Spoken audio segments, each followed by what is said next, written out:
Welcome to the Grande Bouffe. The Big Feast. With myself, Cole Smithey, and my co-host, Mike Lacy. We are here to do the thing that we have come here every week to do for the past 23 weeks, which is to copiously consume international politics and culture through the prism of a single film and a different craft beer each week. But this is our October special creepy month. Things are going to be very scary. We've got a theme this month. It's our first month with a theme. What's this theme? I want to say Halloween, but that's not a month. I don't know. I feel like ABC Family just says it's Halloween month, so let's go with it. It's Halloween month. It's Halloween month on the Grande Bouffe, the big feast. I was trying to think of like the Le Grand Spook, but I don't want to say spook. And then I was thinking spoof, but then it's like we're just doing Chris Guest movies for a month. So write in, dedicated fans, and maybe the last couple weeks we'll have a very good punny theme for our month, but we are doing things in the genre category. The genre this month is genre. Well, we started. What I said made sense, right? Like I'm using my terms. We started with a psychological thriller, and now we're going to. Oh, I forgot. Yeah, we did it last week too. We just didn't make a big deal about it. Right. Yeah. So now we're going for a straight up horror movie, but one of my all-time favorite excellent pick B horror movie, low budget horror movies made in B for small, B budget, super small budget, B for basket, but really smart storytelling, really smart filmmaking. But before we jump into Basket Case, I would like to give a little shout out to our friends in Switzerland, the United Kingdom, the Russian Federation, Croatia, and Italy, and of course our friends in France too. Thank you guys for fuck listening. Yourself, America. Anyway, thank you guys for listening. It's awesome that we have people in these faraway places listening to us. We really appreciate it. Yeah, we'd love it. It's exciting. Come November, whatever, we may be joining you. So. Yeah, I'm glad to have friends abroad. I've just picked out a little secret spot in a little secret country. Is it Moldova? That I think will be a good hideaway place for when things get rough. Because you got to have your plan B these days. If you live in America, you got to have somewhere to exit to when you need to. We're of course talking about if. Now I'm just trying to think of. I wanted to do the twist of. I assume we're talking about Trump. Are we even talking about Trump? No. You're talking about both of them, aren't you? What are you talking about? What I'm really talking about... I'm talking about if Trump's not elected, I'm leaving the country. Just silence. I guess, I don't know. I'm sure we got fans out there that are offended by that, but okay. As everybody knows, I'm voting for Jill Stein. I'm voting my conscience. I think she's a very smart woman. Everybody knows that. Just people who are friends with you in any form of social media are aware of that. They're all aware of that. So, who are you voting for, Mike? And this may be our last episode based on this, but I, out of a vote of what I'll consider pragmatism, am voting most likely for Our Lady Hillary Clinton. Well, there you go. Now that we got politics out of the way, let's talk about this fucking beer. Let's talk about this wonderful, wonderful beer. If there's one thing we can agree on, it's beer, and we've got a really lively one here. And this one was. Should we have not said who we're voting for? Was that a bad move in entertainment? I wouldn't worry about it. You're young, and I'm old. We both have, excuses. We've already said butthole a bunch. I think we can admit who we're voting for. I think we're going to get away with it. So, Evil Twin has once again come through for the Grande Bouffe. We've had really good experiences with Evil Twin, and they are a prolific brewer. And I understand that they will soon be opening a brewery in New York somewhere. Sick. So, there is a twin, a Siamese twin part of the plot for Basket Case. Hey, that's And a so- spoiler that shows up 7 minutes into this movie, Cole. Thank you very much, Mike. And so Evil Twin is already a natural brewery to go with. And then the name of this beer, this beautiful 1 pint of oatmeal stout, is called No Hero. And that's most appropriate for this movie because there's no hero. That's mostly pierogies because there's no hero in this movie.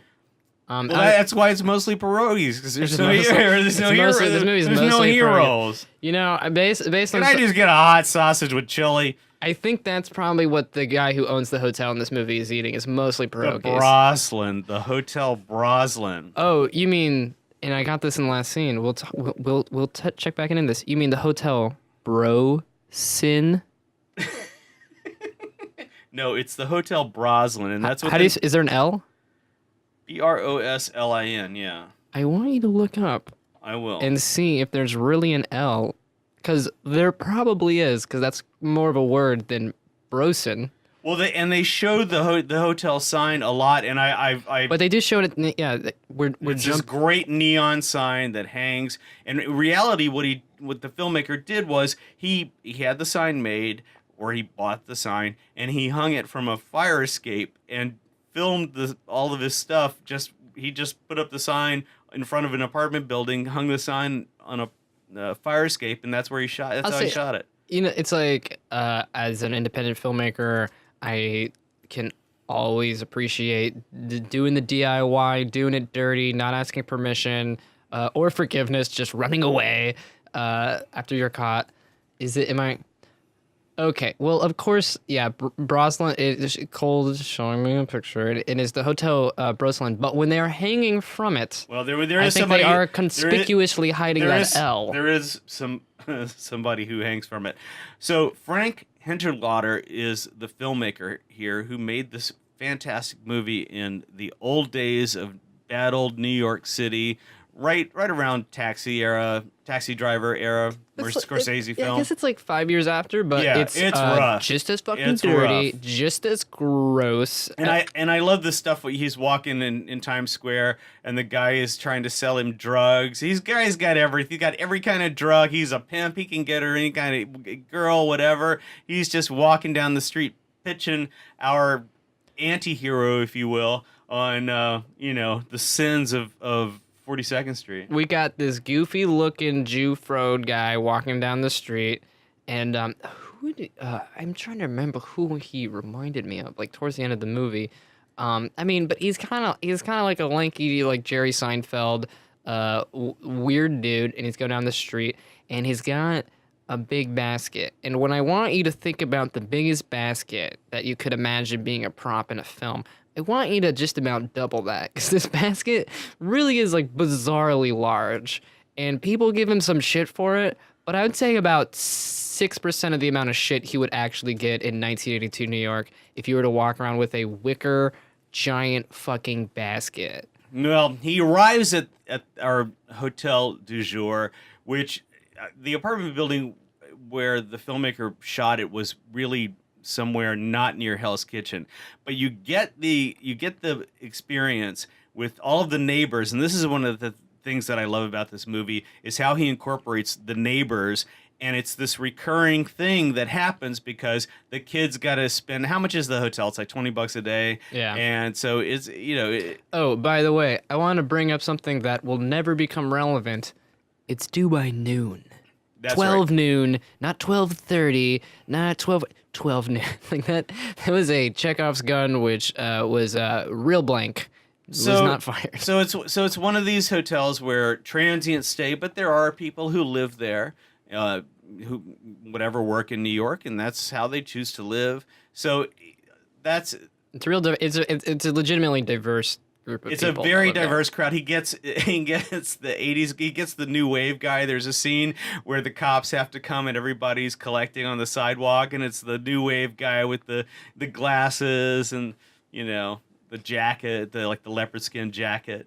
And there's let's see, there's just the drunk guy who's like eyeing his money. There's the real like Yeah, well, there's the old greasy guy I make the donuts guy who owns the who motel. runs the place. He's always wearing the wife beater. He's got the thick glasses. He's The mostly pierogies. chewing on a cigar. Chewing on a cigar, and I'd say his body mass mostly pierogies. If I could assume as much.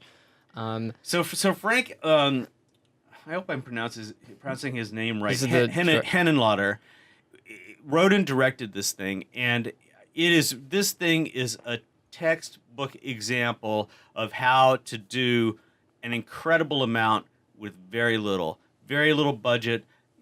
You know who's probably made a lot of money? That guy's a psychiatrist.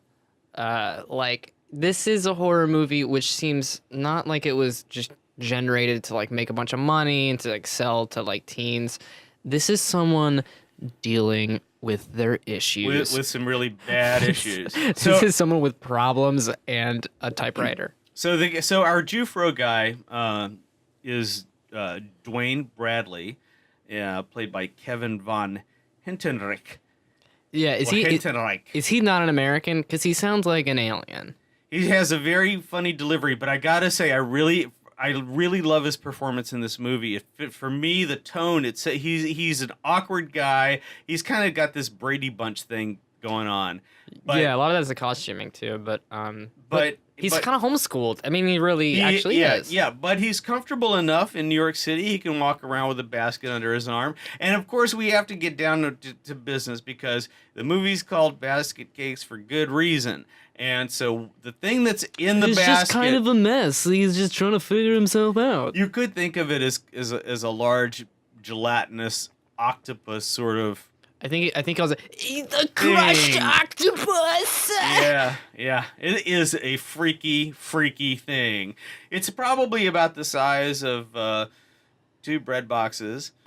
And I love that. Bread box and a half. You're like a game of 20 questions there with your my description. I really want to. Why did you say 2 bread boxes? I'm really curious about this. Because I think he's about the size of 2 big cats. Well, so when you play 20, this is very obscure. Now I'm the weirdo. When you play 20 questions against like a computer, one of the questions it always asks you is it bigger than a bread box? Well, there you go. That is like a unit which separates things in this universe. Yeah, and this is about, did you say 2 or 2.5? Yeah, 2. 2. Yeah, it's about 2 bread boxes. 2 real fucked up, Jim Henson reject bread This boxes. thing is really nothing much more than a head, but he's got these 2 arms with these really gnarled hands. One of the hands is missing a finger, and it only had like 4 fingers to begin with. Yeah, it clearly has like regular size hands so that they can, in various shots, be replaced by just like a gross glove so that it can be very tactile. And there's animation in the movie. Mm-hmm. There's some really stop motion animation that they're doing, and as cheesy as that sounds, it works great. It gives you just enough of what you need to see from this little monster. Yeah, it's like it's not it's kind of Evil Dead-ish in its like quality. Something about it that I think makes it work, and I do agree that it kind of pulls it off. It's because it's like, even though it's cheesy, it's mad gross. And there's something, it's in the uncanny valley in a way that's very smart. They did it intentionally where it's like, yes, it's fake, but it's still gross. It's gross. So the eyes on it, and it's got these fangs. And I love the part of the story. I mean, I got to say, the screenwriting on this thing's amazing because he gives you the exposition that you need. He holds off on it for a while, but he explains everything. So you understand how it is that Dwayne communicates with his what's left of his sliced off Siamese twin. Yeah, they actually tie it up pretty well. Like, it was a lot less supernatural than I thought going into it. I was like, all right, he's got like a weird monster in a basket, and he's just feeding it cheeseburgers, and it's eating a cheeseburger like a gremlin, mostly just spitting it up in the air for like comedic effect. We should talk about why it is that our boy Dwayne has decided to come all the way to New York City. He's just on a little. He's trying to start a career as a stand-up comedian. He's got a best friend George and this new girl he likes named Elaine, and he really likes to play putt golf. He's what's that? Yeah, exactly. No, none of that is true. Yeah, no, that's true. He's on a mission. He's on a mission. He's on a revenge mission to kill. But he's kind of like the sidecar on this revenge mission. He is. He's the enabler because he's gonna let his fucked up brother do what he needs to do, but he's gonna put him in the place to be able to do it. So the backstory, and yeah, I mean, I'd like to, you know, at some point, maybe not on this podcast, but like, yeah, is this good screenwriting or not? It's definitely interesting. Like, there is a kind of prolonged flashback scene that comes at like an interesting place, but I think it works. I think I would get bored of this movie if it was just him in New York and this monster in a basket, like eating people that either deserve it or don't deserve it. But they give us almost a weirdly long flashback sequence to him as a kid, and they get an actor that looks pretty. Oh my God, what is that, Mike? I think it's our first sound effects cue. That sound was a car crash. That can only mean one thing, Mike. Is this a surprise that you kind of mentioned before the podcast? Yeah, it's a new surprise segment. Wait, segment. we have a segment? We have a segment. We have a segment? We do. We're 24 episodes in, and now we have a segment? Now we have a segment. It's called a crash segment, or the crash segment. Is this where we talk about our favorite movie? No, this is where we go back and we talk more about David Cronenberg's Crash. Oh my God, this is great. Okay. Really? What do you got? You have cue cards. Yeah, well, I just want. So here's the thing. I was really curious when he's talking about the real. My reaction to this is genuine. This is hilarious. The actual car crash is like, Albert Camus died in a car crash, right. And I thought I didn't know Camus died in a car crash, and he did. He died in this ridiculous. French car that weighed 4,000 pounds and died in a car today. And needed a huge V8 engine, and the car was completely split in half. Ooh. In half. This giant car. It was a Fossil Vega HK 500, and so another celebrity that he mentions, the crash that he celebrates, is Princess Grace, and she died September 14, off a cliff, right? 1982 in Monaco, right? 82, and good year. And there you go. That's interesting. Same year as Basket Case came out, and so it was on a hairpin turn. I don't need to weave this in the Basket Case. We were just talking about the movie Crash. Yeah, we're just talking about Crash right now. Okay. But she had all these packages, all these gifts, and she was with her daughter. And she had the chauffeur, instead of letting him drive, she never drove this road, although she was on it a lot. She decided to drive, and there's speculation that what happened was she had a stroke while she was driving down the hill and wasn't able to make the turn, and that's why the car just somersaulted right off the end. Do you know how old she was? I can dig it up in a sec. But she was driving an 11-year-old green Rover 3500. So these things are alluded to in the movie Crash by David Cronenberg, and they are factual, and I found it to be gratifying in that train wrecky kind of way when you look up all this stuff you Google it all and you look at the photos and everything. If you Google the Camus crash, boy, I tell you, you will be shocked at how that car got split in half. Yeah, I mean, car crashes are I'll just talk about my accident. It's just like I've, in flipping a car, there's something about, the time slowing down, the trauma in it. And what really flipped me out, and I can see how if things get twisted in your mind, how you could, maybe be into this. But it was just horrifying for me is I'm turning the wheel and nothing's happening. I'm in a machine. I'm in a giant machine, and my job is to push two buttons with my foot and to turn a wheel basically, and everything else is just fun and games. It's just the radio and the windshield wipers, and none of those inputs are correlating to output. What I don't know is I'm upside down and I'm sliding 100 feet in the dark. Wow, was there ice on the ground? No, I was being real cool. Driving too fast? There's this Yeah. there was a kind of Uh-oh. I would describe it as like a ramp basically, Ugh. and like this giant hill, and I was passing someone on a 1-lane road Oy, oy, oy. at about 70 miles per hour, No. and then I went into the air, and then Oh when my it God, you're so lucky. and then when it landed, when it was in the air, I was trying to change lanes without realizing I was in the air, and then when I landed, my wheels were turned, and so I drove off the road and flipped and slid. Yikes. Oy, oy, oy. All right, let's get back to basket case. That was Let's tie. You want to tie it in, or do you want it just to be just a real like parachuted in segment? it's a segment. I talked about a little bit from the movie, and you. Okay, you no, but brought I the think it's personal I bit, I thing totally am down to try to segue this is because I think Crash is looking at becoming aroused to embracing and maybe critiquing that embracement, but of the deformed, of like the injured. People are literally like into like the scars that people have.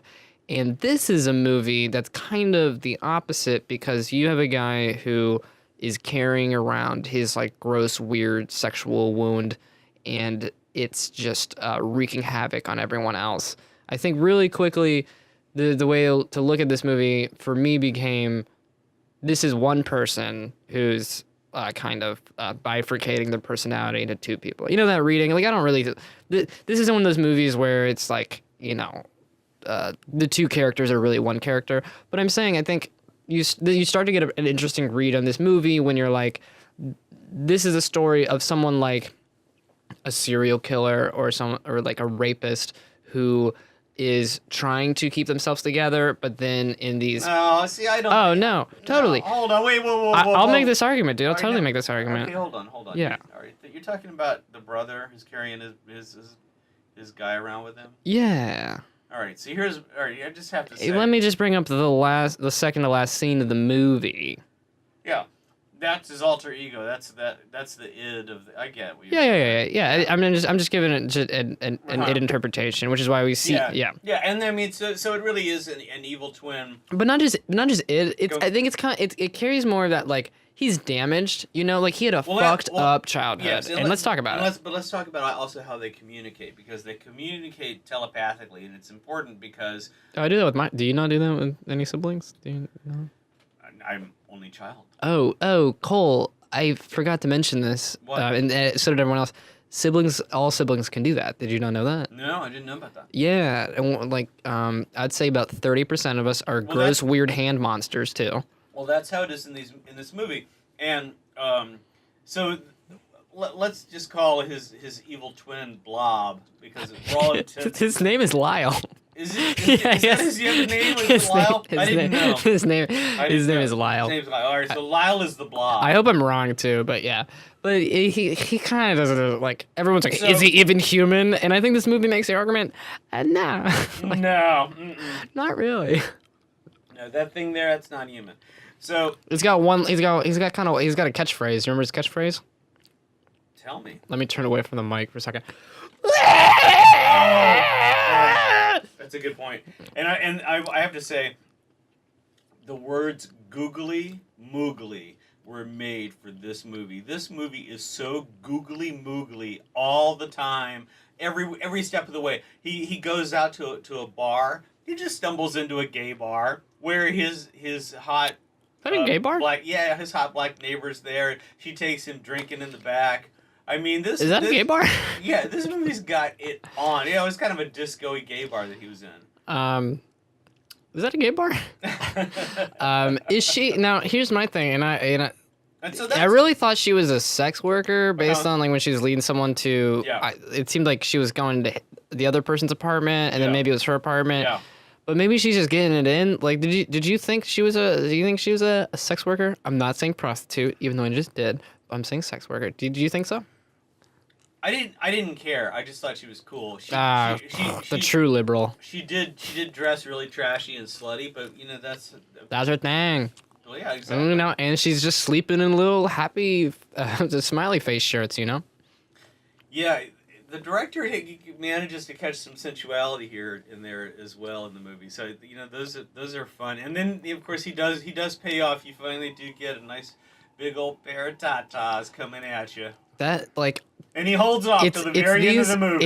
It's that scene really cements for me that this dude is working on some shit. He's like, as he's saying, in the world where you're really committing to psychological growth, he's doing the work. He's putting the work in. He's dealing with his shadow self. His dark side. He's exploring his blunt, bloody bottom, if you will. Yeah, like it seems like this little I don't know, like if you know how if you you ever seen a bear without any fur? Or a cat with no fur. A cat, yeah, but it's specifically a bear because it's like they're like shaped ways that you don't think, and it's like real stuff. I've not seen a bear with no fur. It's I think you're about to Google it, and I almost suggest you don't, but go for it. This is like what Yoda would look like without any of the green fuzz on him. Like, just real unfortunate. And it's actually very E.T.-ish. And this does predate E.T., right? Yeah, I got it. The bear with no fur. You're right. That's very, very disturbing. That actually, has fucked up the way of, that Bears Forever. And I cannot... I mean, this thing, it's on a par with the baby in Eraserhead. This thing has got it going on because somehow... they're animating it, and it's got these beady, creepy eyes. Those eyes are so creepy. It's real of this period because it's brought to life in 7 different ways, maybe. And there's the sound level of this movie. There's so much screaming in this movie. When I was talking about the googly moogly nature of this movie, he goes all out. These actors are not a whole. Do you remember that we really haven't gone into their backstory that much, but their dad's a real dick. Their dad's mad because they killed their mom being born. Whoa. And then he hired a ventriloquist, a vegetarian. No, I mean a veterinarian. To do the surgery. Was that all legit? Yeah, he says literally to the overhearing of his his children, he says the doctor found you. I don't know who you are, where you're from, what you do. I don't care if you're a fucking locksmith, if you're a crab doctor, if you if you're a balloon animalist, if you're into taxidermy. He's like, I don't give a shit who you are. Just get that thing off my son. And this dad's a real dick. This dad's just bummed they killed their mom. And he doesn't see he wants the so they're Siamese twins. I guess we've mentioned that, right? Yeah. And one of them, and they're kind of not equally put together. One of them definitely seems to have most of the parts that make up a person. And I don't want to be in... And can walk. And he's a good-looking kind of Brady Bunchy guy who hasn't really... He kind of looks like a total normal 12-year-old actor who has a big, weird, prosthetic garbage bag attached to him. Oh my is kind of what he looks like. You're really cracking on his head, on his hair. I just want to read the thing that. Oh no, I was not talking about his hair. I was talking about the twin brother. Oh, okay. I thought you were talking about his ball sack. So wait, all right. So hang on. I just want to read the log line from the poster because it's got this great 80s feel. Here we go. The tenant in room 7 is very small, very twisted, and very mad. It sounds like they're talking about me, Cole. I just feel like there's been quite a few concierge who have said that. If the shoe fits. Did you know that there is a top? It's in the top 3 or 5 episodes of the X-Files, which I think is clearly influenced by this film. Mm-hmm. It's an episode where they visit a freak show, and Mulder and Scully, who are usually the oddballs in their world, are now the kind of the squares, and they're looking in because there's been these series of murders, and spoiler alert, find out that it's because someone has a Siamese twin who's become detached from them and is sneaking out at night and murdering people. But the takeaway from that episode is that these people who identify and self-identify as freaks, people who have what we call deformities and who are not shaped like quote unquote like normally, are often some of the best people you'll ever meet. And like the movie Freaks too, it's like in a way completely celebrating those people and that diversity and also not turning a blind eye to it and pretending that like it's not this Ali Sheedy like take off her glasses, straighten her hair, she's beautiful. It's a sad story about it. It's James Whale who made Freaks, and he had such a hard time getting it made, and I think they edited I don't know how much out of it, and so that's why the version that you see is 83 minutes or however. It's short. It's shorter than you think. I mean, it's because all the the stuff that really fleshed out the story, they cut all of that stuff out and threw it away. It was destroyed, so you'll never see what that movie was really supposed to be. But you do get a good sense of it just because of James Whale's direction and what he's doing with the story. I think this movie, I don't know how much I want to I don't want to critique any of like the side characters. I'm not talking about the acting, but like there are like the people living in this hotel are not your Park Avenue bunch. They're not even your like sort of a hipstery, like village community. They're all middle-aged adult New Yorkers who like they're kind of fuck ups. They're drunks. They're hustlers. They're not the sort of the hallway's a mess. There's pieces of newspaper rolling around the hallways. But they're good people. They're kind of the freaks. And there's one. And they're also immigrants. I mean, the woman whose room he goes back to. I think is she black or Latino or mixed? People are mixed. You hate. There isn't this thing where we would necessarily think, oh, that's. So a lot of horror movies, right, are just a bunch of pretty white people at camp getting like their tits stabbed, know? Yeah. And this is actually like got a very diverse cast. It really does. And our villain is He's a white guy. Straight white guy. And it's like a from upstate New York, as he always says. Where do you think he's from? You think he's from Albany, Rochester, he's from Glen Falls or something? Well, that's where one of the murders happened, I believe. Yeah, I think he says that's where he's from there. Yeah, that's where he's from. So he's kind of the most the prototypical protagonist in a movie. And what I like about this is like he's not a good guy, like he's walking around with a basket, which is like his id, which is his murder impulse, and a big old wad of bills. He's got a big wad of bills. Some money on him. And is it ever clear where all that money came from? No, but he's got a big old wad of it. And why would you reveal that you need a sequel? You need to figure out where did all the money come from. And there's these great.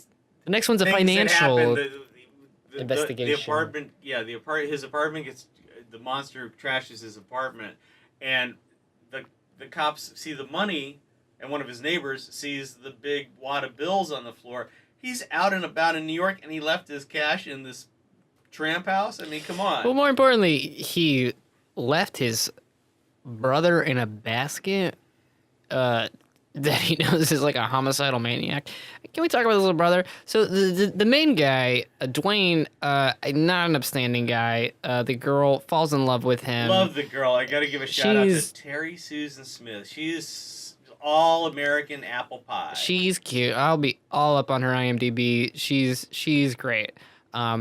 She falls for this guy pretty quick. I'm going to say she's maybe got some abuse in her past. She's real good at picking the psychopaths. Yeah. She's like, you're not like the other boys. Mm-hmm. Yeah, he's not. He's got a giant scar and a creepy fucking basket. Oh, yeah. And even when she sees what's in the basket, she's pounding to get back in that room. She has enablement problems. She has a need to be abused. She's got issues, you know what? And I will never blame the victim. She did not have what was coming to her, but I will say she wasn't responding appropriately to the creepy fucking homicidal thing in a basket, which threatened to murder her. Right. And then her boyfriend put a blanket on her head, threw her into the hallway, and she's like, "Let me back in, please." Yeah. I mean, Well, not to mention the fact that our little Lyle somehow manages to come up with some form of penis. he, yeah, at the last scenes where I'm like, this writer / director has got some shit to deal with. It just goes there. The movie, it works so well for the movie. You need a climax. You need this movie to have this kind of crisis So you've situation. had this goofy, gangly guy who you would never think would be the lead character in a movie. You think he'd be like the boyfriend that gets killed at the beginning of a horror movie, and then she gets with like a cuter guy. Absolutely. So, but he's got this lead role, and what does this movie do with him in the final scene?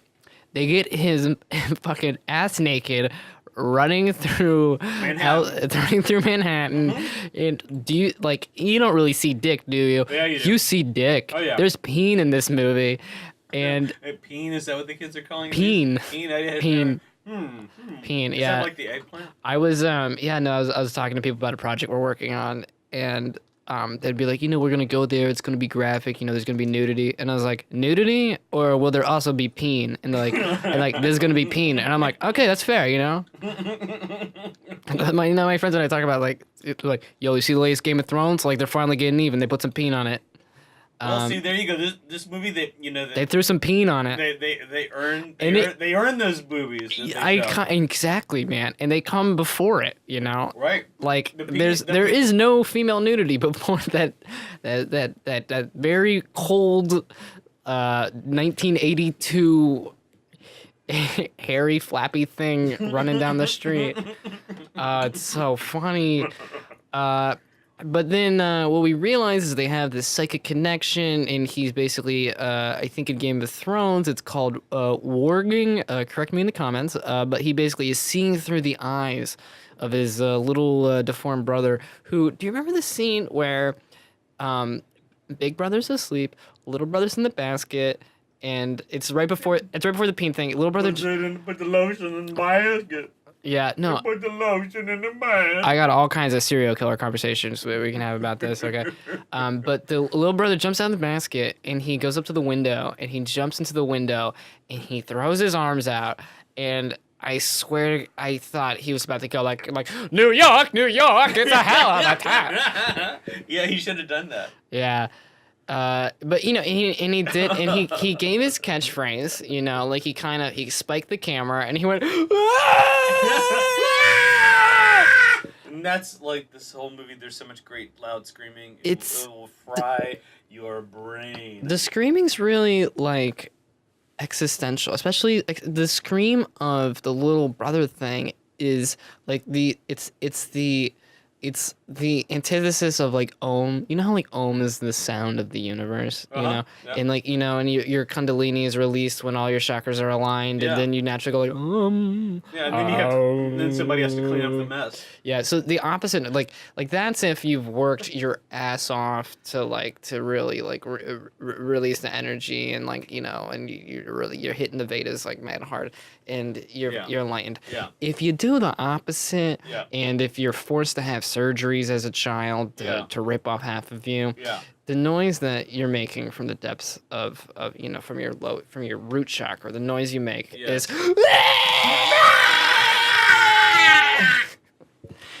yeah, we're gonna get complaints from your neighbors. But man, yeah. What do you think of Big Brother? You think is he a good guy? Is he a hero? Is he not a hero? Well, I think the beer that we're drinking this week says it all. From Evil Twin Brewing, No Hero, delightful 7.0 ABV oatmeal stout. This thing is a meal in unto itself. I want to thank all of our great listeners from far places and close places for listening. As always, please remember to turn your cell phones off when you're walking or driving.